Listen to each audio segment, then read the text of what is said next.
मर्मन्तुद सड़क दुर्घटना बस सहित ट्रक्र धक्का फल 6 जनकर मृत्यु होइथिबा बेले 20 रु ऊर्ध्व आहत सेमानक मध्यरु 12 जन गुरुतर आहत होइछन्ति।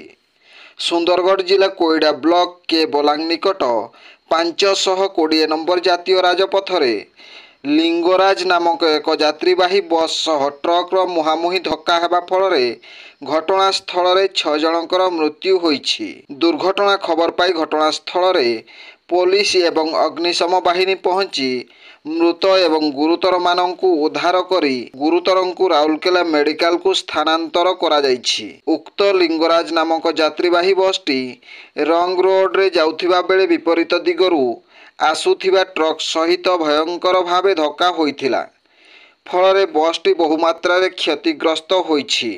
दुर्घटना घटिबा परे स्थानीय लोक अग्निशम बाहिनी एवं पुलिस ऑफिसरक मिलित सहयोग द्रुत गति रे गुरुतर मानंकु उद्धार करी राउरकेला मेडिकल स्थानांतर करा जाइछि। पुलिस दुर्घटनार तदंत चलाइछि। ब्यूरो रिपोर्ट जनजागरण ओडिया। वीडियो गुड़िक आपण मानकु भल लागुथिला हम चैनल को सब्सक्राइब करिवा सह लाइक शेयर करिवा को भूलंतु नाही।